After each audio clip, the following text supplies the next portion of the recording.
تو قرآن جب بھی کوئی ایسی بات ہوتی ہے تو اشارتاً کنایتاً اس کا تذکرہ کر دیتا ہے تاکہ مسئلہ بھی واضح ہو جائے، کیونکہ ظاہر ہے اس کی ضرورت تو قیامت تک آنے والے انسانوں کو پڑ سکتی ہے نا. یہ تو ہر میاں بیوی کا اپنا ایک ذاتی مسئلہ ہوتا ہے کہ ہمیں کس طرح سے پرمیشن ہے، کس طرح سے پرمیشن نہیں ہے. تو اللہ تعالیٰ نے بھی اشارتاً ہی اس حکم کو قرآن میں بیان کر دیا. تو قرآن نے اس لیے بیان کیا کہ تاکہ اس میں کوئی اجتہادی اختلاف کی گنجائش نہ رہے. تو اللہ نے قرآن مجید میں بیان کیا، فرمایا نساؤکم حرث لکم، تمہاری جو ازواج ہیں، تمہاری جو بیویاں ہیں، وہ تمہارے لیے بمنزلہ کھیت ہیں. کھیت کا مطلب کیا ہوتا ہے؟ پیداوار بڑھانے کا ذریعہ. تو اس میں سب سے پہلا مسئلہ تو قرآن نے یہ بیان کر دیا کہ زوجہ سے جو ہم بستری ہے وہ صرف اسی راستے میں جائز ہے جس سے اولاد ہوتی ہے، کیونکہ عورت کو اللہ نے بنایا ہے نسل بڑھانے کے لیے. تو کوئی بھی ایسا ہم بستری کا طریقہ اختیار کرنا جو نسل بڑھانے کا ذریعہ نہ ہو، یعنی وہ نیچرل نہ ہو، تو وہ حرام ہے. تو اس میں اللہ نے یہ حکم دے دیا. تو اس سے صاف یعنی حدیث سے بھی پتہ چلتا ہے اور تمام فقہاء کا اجماع بھی ہے اس آیت کی روشنی میں کہ مسئلہ تھوڑا حیا کے خلاف ہے، لیکن میرا خیال ہے بتانا ضروری ہے کہ پچھلے راستے سے عورت سے ہم بستری کرنا بالکل حرام ہے، ناجائز ہے. اور نبی صلی اللہ علیہ وسلم کی اس پہ بہت شدید لعنت ہے، بہت شدید وعید ہے. تو یہ بالکل اللیگل ہے اسلام میں کہ عورت کے پچھلے راستے سے اس سے ہم بستری کی جائے. جو لوگ لڑکوں سے بدفعلی کے عادی ہوتے ہیں ان کو یہ چسکا لگ جاتا ہے، تو یہ حرام ہے، ناجائز ہے، کیونکہ اللہ نے بتا دیا کہ یہ تمہارے لیے بمنزلہ کھیت کے ہیں. تو اس میں قرآن نے وہ جو سوال تھا نا اس کی طرف اشارتاً جواب دے دیا. اور آگے فرمایا فاتو حرثکم، تم اپنے کھیت کے پاس آؤ، یعنی پیداوار بڑھانے کا جو ذریعہ ہے اس جگہ کی طرف آؤ، انا شئتم، جیسے چاہو. یعنی باقی جس طرح سے تم چاہو زوجہ سے ہم بستری کر سکتے ہو، اس میں کوئی خاص طریقہ متعین نہیں ہے. میاں بیوی کا ایک دوسرے سے کوئی پردہ نہیں ہے. ہن لباس لکم انتم لباس لہن، یہ دونوں ایک دوسرے کے لیے لباس ہیں. تو اس میں طریقہ کار کوئی بھی ہو سکتا ہے، کسی بھی طرح سے کرنا چاہو ایک دوسرے سے لطف اندوز ہو سکتے ہو. لیکن فاتو حرثکم، آنا موضع حرث میں. حرث کا مطلب وہ اس جگہ کی طرف آنا ہے جہاں سے نسل بڑھتی ہے، کسی اور راستے کی طرف. اس سے صاف طور پر جو ہے نا وہ جو فاسق فاجر لوگوں کی جو برائی ہے، جو لڑکوں سے بدفعلی کے نتیجے میں پیدا ہوتی ہے، اس کا اللہ نے قلعہ کر دیا کہ اس کی اسلام میں بالکل اجازت نہیں ہے. باقی طریقہ کار کیا ہوگا یہ تمہارے اوپر، اس کی اللہ نے تمہیں اجازت دی ہے. وَقَدِّمُوا لِأَنفُسِكُمْ، اور چونکہ بار بار حرث کا تذکرہ ہو رہا ہے کہ نسل بڑھانے کا، اس لیے اللہ نے فرمایا کہ قدموا لانفسکم، اپنی ذات کے لیے فیوچر میں انتظام کرو. قدموا کا مطلب آگے بھیجو اپنی ذات کے لیے سرمایہ. کیا مطلب؟ کہ جب زوجہ سے ہم بستری کرو تو نیت اولاد کی ہونی چاہیے، تاکہ وہ اولاد دنیا میں بھی اور آخرت میں بھی تمہارے لیے ذخیرہ بن جائے. یہ نسل بڑھانے کی بہت زبردست ترغیب ہے اس آیت. اور اس آیت میں اللہ نے عورت کا کہ بہت ساری ذمہ داریوں میں سے ایک بڑی ذمہ داری کا بھی بیان بتا دیا کہ عورت کو اللہ نے بنایا ہے. یہ جو مرد اور عورت کا جو فرق رکھا ہے نا، اس فرق کی بڑی وجہ یہی ہے کہ مرد کے اسپرم کو اللہ نے بیج کے طور پہ پیدا کیا ہے اور عورت کو اللہ نے زمین کے طور پہ.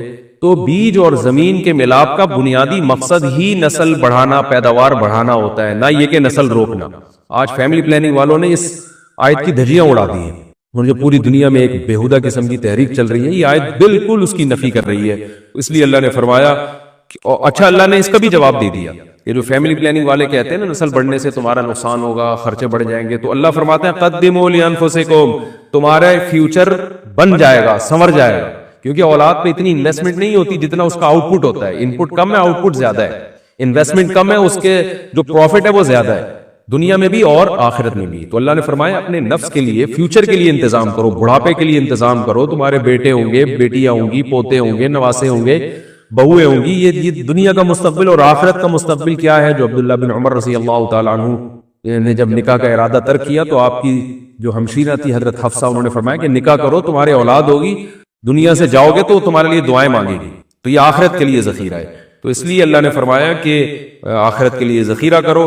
واتقوا اللہ، اور اللہ سے ڈرو. واعلموا انکم ملاقوہ، اور جان لو کہ تم نے ایک دن اللہ سے ملاقات کرنی ہے. تو جتنے حکام اللہ نے تمہیں اس آیت میں دی ہے ان تمام حکام کو تم نے فالو کرنا ہے. وہ قرآن مجید میں ہے ان اللہ لا یستحی من الحق، کہ اللہ تعالیٰ حق بات بیان کرنے سے حیا نہیں کرتے. حدیث میں بھی بعض ایسے مسائل کو اللہ کے رسول نے بیان کیا ہے صلی اللہ علیہ وسلم نے جو بظاہر حیا کے خلاف ہیں، مگر اس لیے بیان کیا کہ اگر آپ صلی اللہ علیہ وسلم بیان نہ کرتے تو لوگ ان بے شرمی کے کاموں میں مبتلا ہو جاتے. اسی وجہ سے میں بھی یہ ہمت کر رہا ہوں کہ ایک اور ایسا گناہ جس میں لوگ مبتلا ہیں، اور وہ ہے حیا کے خلاف، مگر ہے بہرحال شریعت کا مسئلہ اور لوگ اس میں گناہ میں مبتلا بھی ہیں، اس لیے بتانا ضروری ہے۔ وہ یہ ہے کہ لوگ شادی کے بعد بھی، آج کی نوجوان نسل زوجہ سے، بیوی سے غیر فطری طریقے سے ہم بستری کرتے ہیں، انٹرنیٹ پہ بیہودہ فلمیں دیکھتے ہیں، تو جو چیز انگریزوں کی دیکھ رہے ہیں کہ ان کے کلچر آہستہ آہستہ میڈیا کے ذریعے ہمارے معاشرے میں بھی آ رہا ہے۔ اللہ کے رسول صلی اللہ علیہ وسلم نے لعنت فرمائی ہے، ایک روایت میں ہے کہ اللہ اس کی طرف دیکھے گا نہیں کہ جو اپنی زوجہ سے پچھلے راستے سے ہم بستری کرے گا۔ یہ بیماری بھی، یہ گندگی بھی لوگوں میں پھیلتی جا رہی ہے، خاص طور پہ جن کو لڑکوں سے بدفعلی کی عادت پڑ جائے تو وہ زوجہ سے فطری راستے سے ہم بستری نہیں کرتے۔ اللہ نے فرمایا کہ نساؤکم حرث لکم، یہ تمہاری زوجات ہیں، بیویاں ہیں، یہ نسل بڑھانے کے لیے ہیں، تو اسی راستے میں انسان اپنی خواہش کو پوری کر سکتا ہے جس راستے سے نسل بڑھتی ہے۔ اس کے علاوہ کسی اور راستے سے اپنی خواہش کو پورا کرنا یہ حرام ہے، گناہ کبیرہ ہے، گندگی ہے۔ ہمارے پاس کیسز آتے ہیں، ایک پاک دامن لڑکی کی شادی ہوتی ہے، لڑکا بھی بظاہر بڑا نیک، لیکن کیا ہے، لڑکا چونکہ ٹھرکی ہوتا ہے، شہوت کا درندہ ہوتا ہے، تو وہ یہ نہیں دیکھتا کہ میں اپنی بری خواہش مٹانے کے لیے میں اپنی زوجہ کو غیر فطری طریقے پر مجبور کیسے کر سکتا ہوں، تو مجبور کرتا ہے پھر اپنی بیوی۔ اس میں جو عورتیں زیادہ پاک دامن نہیں ہو، نیک نہ ہو، یا ان کو یہ ڈر ہو کہ طلاق ہو گئی تو ہم کہاں جائیں گے، وہ پھر اپنے شوہر کے ساتھ اسی غیر فطری طریقے پر آمادہ ہو جاتی ہیں، اور اس کا عذاب اور اس کا وبال یہ ہوتا ہے کہ کچھ دنوں میں ان کو بھی اسی کی لت پڑ جاتی ہے۔ انسان جب بھی کوئی غیر فطری راستہ اختیار کرتا ہے، آخرت کا عذاب تو بعد میں، دنیا کا عذاب یہ آتا ہے کہ پھر اس کو لذت فطرت میں آتی نہیں ہے۔ تو جو راستہ اللہ نے رکھا اس میں اس کو لذت نہیں آئے گی، وہ گندگی میں ہی گھسنے کی کوشش کرے گا، اس کی بھی فطرت خراب ہو جاتی ہے، اور جس کے ساتھ یہ بدفعلی کی جائے اس کی بھی فطرت خراب ہو جاتی ہے، وہ بھی پھر کسی کے قابل نہیں رہتے۔ تو اپنے جان پر رحم کرنا چاہیے۔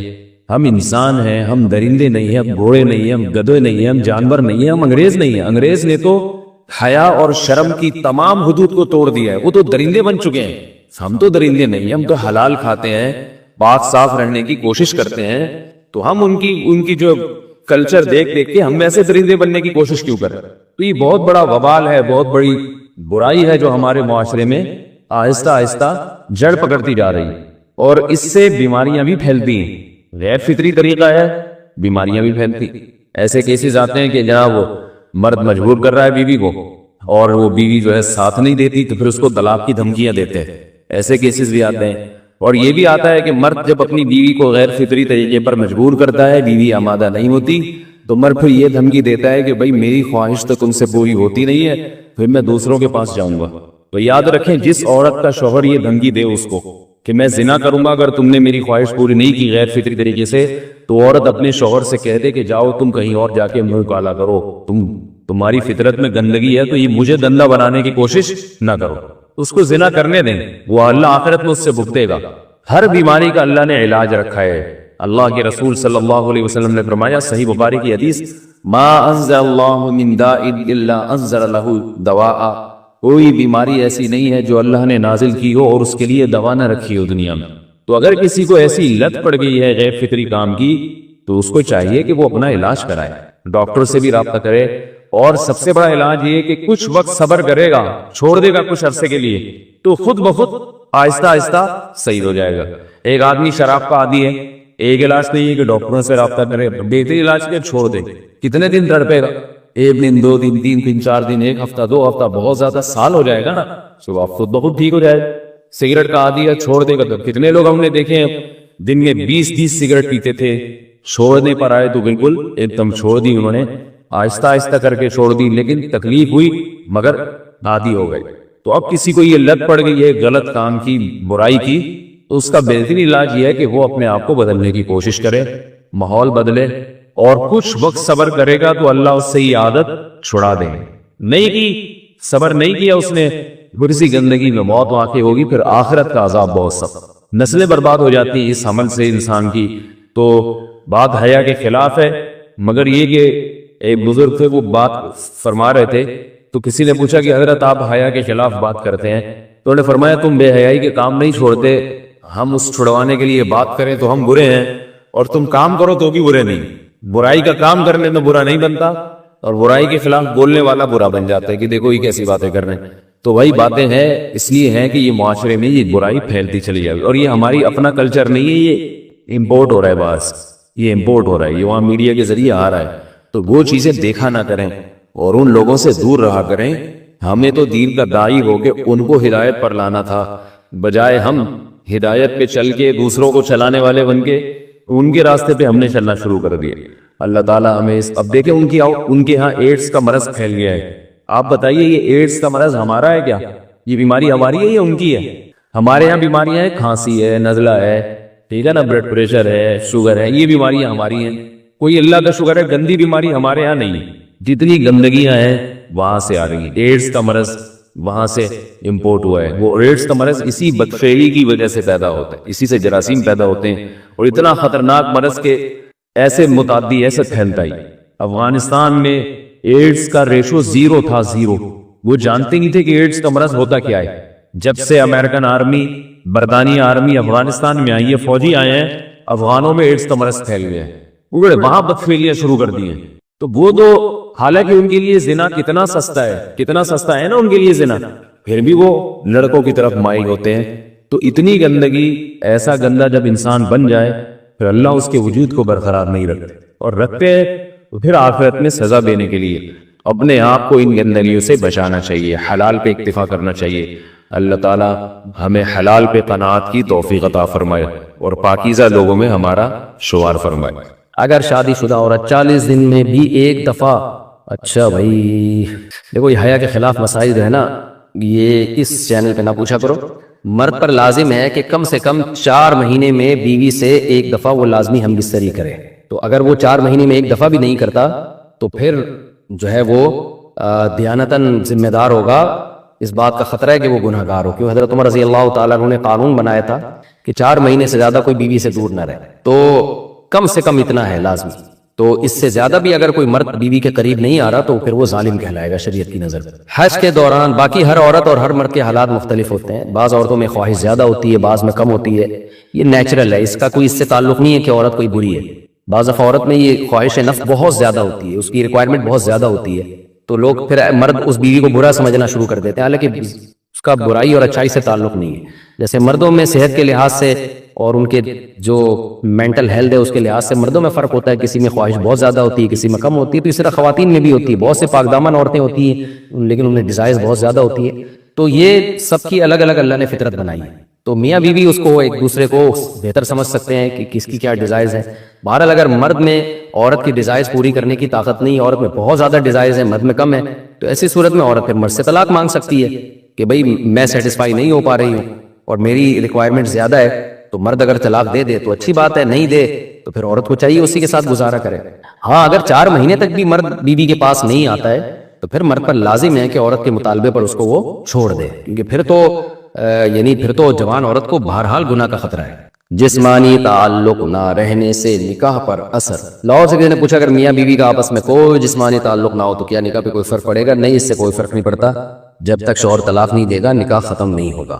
یا اگر شوہر جان بوجھ کر بیوی کا حق ادا نہیں کرتا اور 4 مہینے سے زیادہ اس سے ریلیشن قائم نہیں کرتا اور بیوی بھی جوان ہے, اس کو گناہ کا خطرہ ہے, تو پھر وہ عدالت میں کیس کر سکتی ہے اور پھر اس کا ایک پروسیس ہے, کس طرح سے نکاح ختم ہوگا تو اس پروسیس کو فالو کر سکتی ہے. تو خلاصہ یہ کہ شوہر گناہ گار تو ہوگا کہ اس میں طاقت بھی ہے اور بیوی بھی جوان ہے, تو وہ کیوں اس کا حق ادا نہیں کر رہا, لیکن نکاح خود بخود ختم نہیں ہو جاتا. بیوی بچوں سے کتنا عرصہ دور رہ سکتے ہیں؟ بندہ کام کی وجہ سے 2 سال ملک سے باہر رہتا ہے, کوشش کے باوجود چھٹی نہیں ملتی. کیا اتنی دیر بیوی بچوں سے دور رہنا جائز ہے؟ نامعلوم. بھائی دیکھیں, ایک تو ہے حضرت عمر رضی اللہ تعالیٰ عنہ کا مشہور